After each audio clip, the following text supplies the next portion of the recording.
Hi friends, अभी हम पढ़ेंगे गुप्त काल का नेक्स्ट पार्ट, थर्ड पार्ट। इससे पहले हमने गुप्त काल के 2 पार्ट पढ़े थे। उसमें हमने चंद्रगुप्त, सबसे पहले श्रीगुप्त गुप्त वंश का संस्थापक से लेकर समुद्रगुप्त तक यानी स्कंदगुप्त तक हमने पढ़ा था। इस पार्ट में हम पढ़ेंगे गुप्त काल के जो षड दर्शन था और गुप्त काल में जो विज्ञान और गणित की जो विज्ञान और तकनीक थी उसके बारे में पढ़ेंगे। सबसे पहले पढ़ेंगे हम गुप्त काल में जो षड दर्शन यानी 6 दर्शन जो प्रतिपादन जो हुए थे, गुप्त काल में ही हुआ था उनका विकास, उनके बारे में पढ़ेंगे। वो पहला कौन सा है? न्याय। पहला षड दर्शन में फर्स्ट दर्शन है न्याय, दूसरा है सांख्य, तीसरा है योग, चौथा है वैशेषिक, पांचवा है मीमांसा और छठा है वेदांत। ये 6 दर्शन, इन 6 दर्शनों का विकास गुप्त काल में हुआ था। अब हम इन 6 दर्शनों के बारे में थोड़ा सा डिटेल में पढ़ेंगे, इनके प्रमुख ग्रंथ और प्रतिपादक या संस्थापक के बारे में। सबसे पहले देखते हैं न्याय दर्शन। इन न्याय दर्शन के प्रतिपादक कौन थे?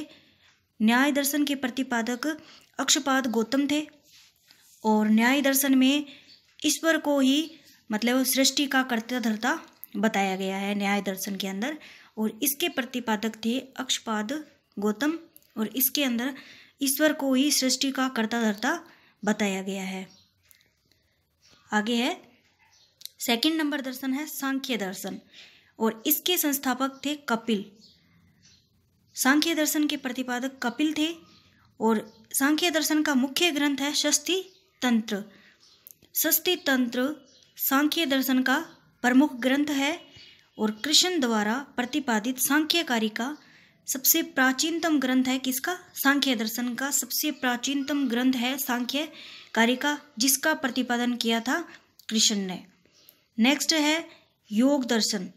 योग दर्शन का प्रतिपादन किया था पांतजलि ने और योग का मुख्य ग्रंथ है योग सूत्र। इसके अंदर योग के बारे में बताया गया है और इसके प्रतिपादक है पांतजलि और मुख्य ग्रंथ है योग सूत्र। चौथा दर्शन है वैशेषिक दर्शन। इसके संस्थापक थे उलूक कणाद और यह एक परमाणु से संबंधित दर्शन है। जो वैशेषिक दर्शन जो है यह एक परमाणु से संबंधित दर्शन है और इसके व्याख्याता थे प्रशस्तपाद और इसके संस्थापक थे उलूक कणाद। ये चौथा दर्शन है और यह परमाणु से संबंधित है। पांचवा दर्शन है मीमांसा। इसके संस्थापक थे जैमिनी और मीमांसा का प्रमुख ग्रंथ था, मीमांसा दर्शन का प्रमुख ग्रंथ था जैमिनी का सूत्र और इसके संस्थापक भी जैमिनी ही थे। लास्ट और छठा दर्शन है षड दर्शन थे, इसमें से लास्ट है वेदांत। इसके संस्थापक थे बादरायण और वेदांत दर्शन का मुख्य ग्रंथ था ब्रह्मसूत्र। ब्रह्मसूत्र वेदांत दर्शन का मुख्य ग्रंथ था और इसके संस्थापक थे बादरायण। ये 6 प्रमुख दर्शन थे। गुप्त काल में ही इनका विकास हुआ था। आगे गुप्त काल के बारे में हम थोड़ा सा पढ़ेंगे, विज्ञान और तकनीक के बारे में। गुप्त काल में विज्ञान और तकनीक। आर्यभट्ट जो कि एक प्रमुख गणितज्ञ, वैज्ञानिक और ज्योतिषी थे। आर्यभट्ट जो थे एक प्रमुख ज्योतिषी, गणितज्ञ और वैज्ञानिक थे और इनके प्रमुख ग्रंथ कौन कौन से हैं? आर्यभट्टयम और सूर्य सिद्धांत। आर्यभट्ट के प्रमुख ग्रंथ है आर्यभट्टयम और सूर्य सिद्धांत। इन्होंने ही यह बताया था कि पृथ्वी गोल है और अपनी धुरी पर घूमती है। आर्यभट्ट ने बताया था कि पृथ्वी गोल है और अपनी दूरी पर घूमती है और इनके प्रमुख ग्रंथ थे आर्यभट्टयम और सूर्य सिद्धांत। और आर्यभट्ट ने ही शून्य सिद्धांत और दशमलव प्रणाली का विकास किया था। आर्यभट्ट ने शून्य सिद्धांत और दशमलव प्रणाली विकसित की थी और ये एक प्रमुख गणितज्ञ, ज्योतिष और वैज्ञानिक थे। आगे है ब्रह्महीर।